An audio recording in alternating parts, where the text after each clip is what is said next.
क्या आप जानते हैं, हिमाचल की मंडी रियासत के 12वें राजा को जन्म दुश्मनों से भागते भागते उनकी मां द्वारा बान के पेड़ के नीचे दिया गया था और इसीलिए उनका नाम बानसेन पड़ा। आज हम सफर करेंगे इतिहास से जुड़े उस मंदिर और शिवाबदार नामक जगह का जहां हुआ था ये सब। दर्शन करवाएंगे आपको माता कांडी कटाशनी के, जो आज भी मंडी राज परिवार की आराध्य देवी मानी जाती है।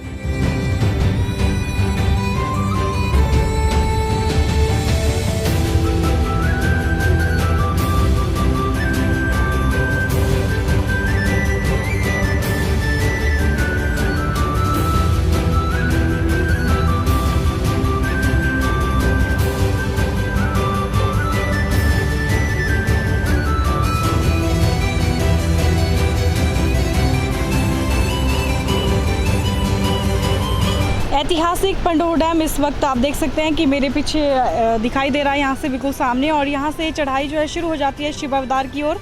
तो अब हम चलते हैं शिवाबदार की ओर और आपको भी ले चलते हैं और वहाँ दर्शन करवाएंगे आपको माता रानी के। फेसबुक पर पोलस्टार हिमाचल का पेज लाइक करें और यूट्यूब पर हमारा चैनल सब्सक्राइब करना ना भूलें। इस रिपोर्ट के प्रायोजक हैं कपूर इलेक्ट्रिकल्स, चौहाटा बाजार के नजदीक चंद्रलोक वाली गली में, जहां आप पाएंगे बिजली से जुड़ा हर एक सामान और साथ ही फैंसी लाइट्स की विस्तृत रेंज।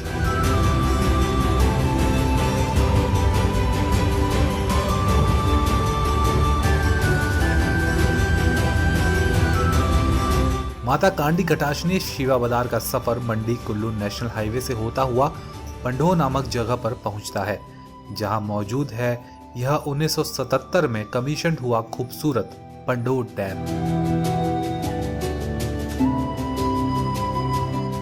आपको बता दें, इस बांध के कारण जो पानी इसके पीछे इकट्ठा होता है वो इस जगह से 13 किलोमीटर का अंडरग्राउंड सुरंग का सफर तय करता हुआ बग्गी नाम की जगह पर गिरता है और इसका इस्तेमाल बिजली उत्पादन में होता है। इसके आगे भी यह पानी कई किलोमीटर का लंबा सफर वैज्ञानिक अजूबों और लंबी लंबी नहरों से करता है और फिर गिरता है डैहर नाम की जगह पर, जहां भी बिजली पैदा की जाती है। इसके बाद यह सतलुज में मिल जाता है। तो हम हैं इस वक्त PWD के रेस्ट हाउस पंडोह में और यहाँ से अब हम जाएंगे शिवाबदार। तो चलिए आपको ले चलते हैं शिवाबदार।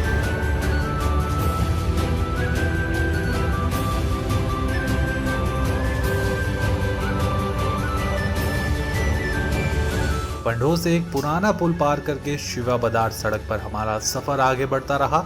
थोड़ा ऊपर पहुंचने पर हमें पंडोह शहर का खूबसूरत नजारा भी देखने को मिला।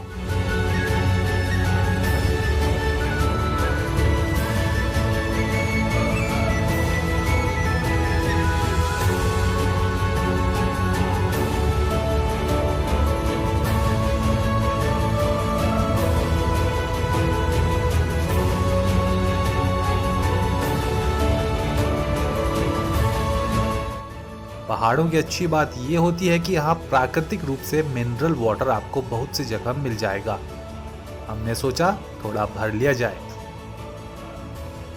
पंडोह से 13 किलोमीटर का खूबसूरत सफर तय करने के बाद आप पहुंचेंगे शिवाबदार। यहाँ के पहाड़ों में जो पत्थर पाया जाता है उससे स्लेट बनती है, जो पहाड़ों में छत बनाने के काम में इस्तेमाल होती है।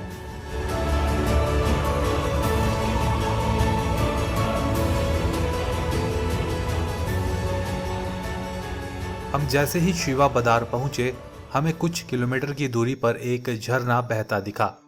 स्थानीय लोगों से हमने पूछा तो मालूम चला कि इस झरने का पानी पराशर के सूखे सर नामक झील से आता है और स्थानीय लोग कभी कभी 4 घंटे का पैदल ट्रैक करके पराशर भी पहुंचते हैं। हिमाचल प्रदेश की भौगोलिक परिस्थिति ऐसी है कि जहाँ पर हम बस में या गाड़ी में नहीं जा सकते, कुछ सफ़र हमें पैदल चलकर भी करना पड़ता है। और अगर मैं देवी देवताओं की बात करूँ तो एक मंदिर से दूसरे मंदिर तक जब भी कोई देवी देवता जाते हैं ज़्यादातर पैदल ही जाते हैं। और माता कटाशनी की मैं बात करूँ तो जैसे यहाँ पर ये पीछे हमारी जो आपको पहाड़ी दिख रही होगी, इससे पीछे पराशर देवता का मंदिर है और वहाँ भी जाती है माता जी, तो वो पैदल ही जाते हैं, रथ उनका पैदल जाता है और लोग उनके साथ जाते हैं। अभी हमारे साथ केसर जी हैं जो कि मंदिर कमेटी के सदस्य हैं और साथ में और भी सदस्य हैं, कारदार जी हैं। इनसे हम जानेंगे कि कैसे ये पराशर तक जाते हैं और कहाँ से रास्ता जाता है और कितना समय इनको लगता है, थोड़ा सा बताएं हमें। ये जी मेरा कुल देवता जो है सुखदेव ऋषि है। हम जो है साल की 3 बार जो है पराशर जाना ही पड़ता है। और माता का नाशनी का मैं कमेटी मेंबर भी हूँ। और हमारी पुरानी परंपरा जो है हमारे पैदल ही जाते हैं। एक दूसरे गांव में भी जाना है तो देवी देवताओं की पालकी रथ जो है पैदल ही जाते हैं। यहाँ से जो है नहीं घूम के सुबह ही चलते हैं। सुबह ये जो सामने वाली पहाड़ी है, सामने वाली जो पहाड़ी है ये ऊपर वाला गांव है। इसके गांव सुमा के बीच से रास्ता है और इसके झरने के पीछे से जो है पीछे एक मकान दिखाई देता है। इसके नाले नाले से ही ऊपर शुकासर निकलते हैं। लोग रोटी जो है बैगों में डाल करके अपने रास्ते का खर्चा खाना वगैरह डाल करके तो पैदल ही चलते हैं। हम पहुंच चुके थे माता कांडी खटाशनी के मंदिर में, जिसके इस नए स्वरूप का निर्माण साल 2005 में हुआ। हिमाचल के बहुत से मंदिरों की तरह यह भी पगोडा शैली में बना है और इसकी लकड़ी की दीवारों, पिलर्स और छत पर बेहतरीन नक्काशी की गई है।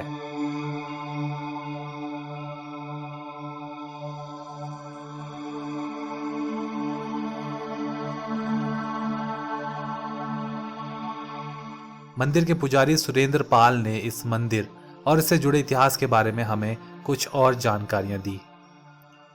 मैं माता कांडी खटाशनी का पुजारी सुरेंद्र पाल ठाकुर। और माता का जो यहाँ पे शुरू में जो माता प्रकट हुई थी तो माता ने हमारे जैसे परिवार में किसी को दृष्टांत दिया था कि मैं कांडी नामक जगह पे प्रकट हूँ और पिंडी रूप में प्रकट हूँ। तो लोग जैसे गांव के जैसे यहाँ ज़्यादा तो क्या थे पर 2-4 ऐसे परिवार थे। तो जो हमारी फैमिली के जो कोई लोग थे वो इधर आए थे तो देखा था कि ये जो जहाँ पे माता प्रकट हुई है ये कांडी नामक जगह है। तो जब आए तो यहाँ पे देखा कि माता ने जो दृष्टांत दिया था कि पिंडी रूप में प्रकट हूँ और महिषासुर मर्दिनी रूप है मेरा। तो जब आए थे तो पिंडी रूप में जो है माता को यहाँ पे पाया था। तो जब देखा तो मतलब उसके बाद वहाँ पे पूजा पाठ सब ये करने लगे।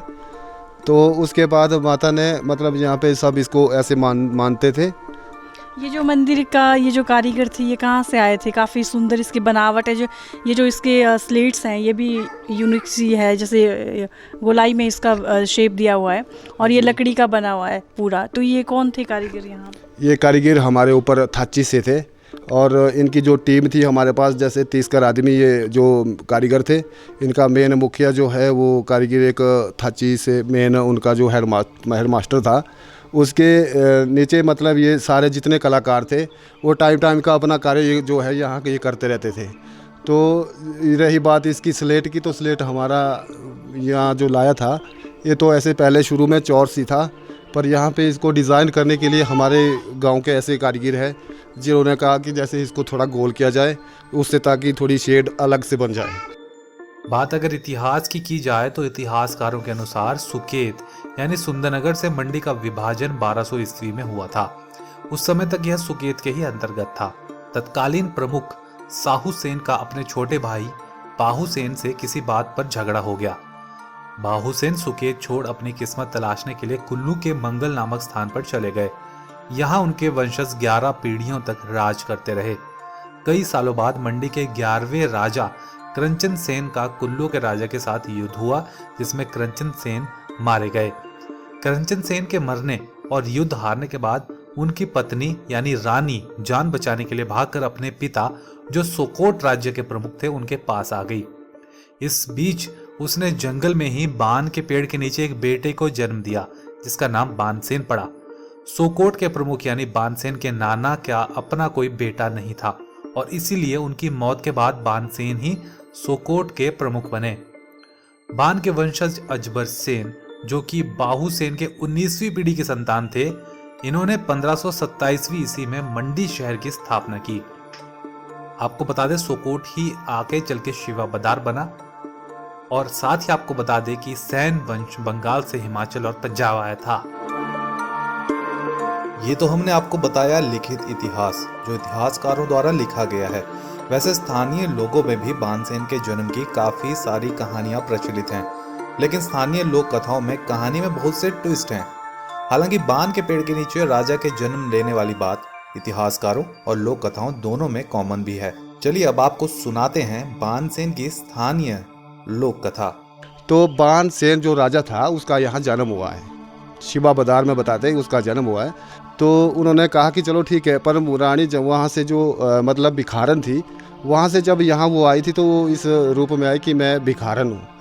तो उसने ये बताया कि मुझे यहाँ शरण दो तो मैं आपके डंगरे डुंगरे चलाऊँगी, मतलब नौकरानी बनकर रहूँगी आपके पास। तो उन्होंने कहा चलो ठीक है, पर संतान मतलब वो गर्भवती व्यवस्था में यहाँ पे थी। तो वो जब डंगरे चराने हमारे जाती थी तो वो ये सामने जो हमारे गांव मंदिर के सामने जो पहाड़ी टिकर जगह पड़ती है, यहाँ पे नाड़ी जगह एक है। तो एक दिन क्या हुआ कि उसने बच्चे को जन्म दे दिया। जब बच्चे को जन्म दिया तो वहाँ पे क्या किया कि बांध के पत्तों से उसको थोड़ा सा बच्चे को ढक दिया। तो ढकने के बाद क्या हुआ कि डंगरे वो घर ले आई। तो जब घर वालों ने देखा कि तू गर्भवती थी, बच्चे को जन्म दिया, तो कहाँ दिया, तो दिखाओ जरा कहाँ। वो बोलते कि नहीं नहीं मैंने जन्म नहीं दिया। तो उसने उनको धमकी दे दी कि हम तुझे मार देंगे या बच्चा दिखा दो कहाँ पे। तो चल गए वो वहाँ पे। तो बान के पेड़ के नीचे जब बच्चा देखा तो वो ऐसे ही तब तक तड़फ रहा था ऐसे। तो जब बच्चे को लाया तो यहाँ पे माता का जो आंगन है तो यहाँ पे बिठाया, और अंदर जहाँ माता का मेन जो गेट है उसके अंदर ही मतलब वो भी रहती थी।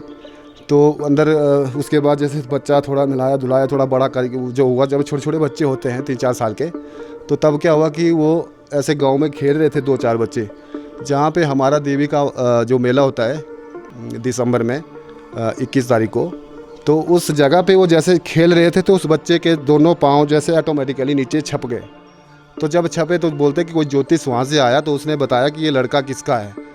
तो उन्होंने बोला कि ये तो भिखारन का है। तो उसने बोला चलो बात करा लो।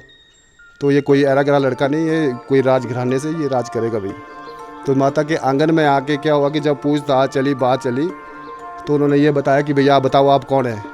तो उसने बताया फिर उसके बाद कि मैं राजघराने से हूँ और मैं रानी हूँ। और वहाँ जो राजमहल है, जहाँ पे मतलब रघुनाथ के उरली साइड जो राजमहल है, वहाँ पे इसी माँ कांडिकी डासनी की मूर्ति दुर्गा रूप में स्थापित है और चांदी की मूर्त है वो।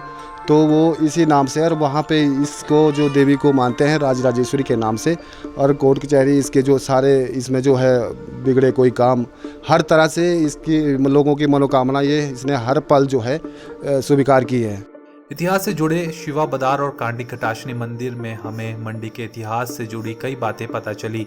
इस खूबसूरत मंदिर में माता के दर्शन करने लोग दूर दूर से आते हैं और इसे कोर्ट कचहरी के मामलों में राहत देने वाली देवी के रूप में भी जाना जाता है।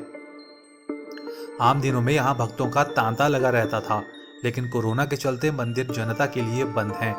ऐसा समय यहाँ के बुजुर्गों ने अपनी जिंदगी में कभी नहीं देखा। तो ऐसा है, नई बात हुई हम लोगों को। तो भाई हमारे देश में आई, पूरे हिंदुस्तान में आई, तो हम भी डर रहे, दुनिया भी डर रही। तो ऐसा नई बात हुई है। तो ये था सफर माता कांडिकी डासनी मंदिर का। साथ ही हमने जाना शिवा बदार की इन वादियों में ही बान के पेड़ के नीचे मंडी रियासत के 12वें राजा का जन्म हुआ था और इसी कारण उनका नाम बानसेन पड़ा। ऐसी और रोचक रिपोर्ट्स देखने के लिए, साथ ही हिमाचल से जुड़ी महत्वपूर्ण खबरों के लिए हमारा चैनल फेसबुक पर लाइक जरूर करें और साथ ही हमारा यूट्यूब चैनल सब्सक्राइब करना ना भूलें।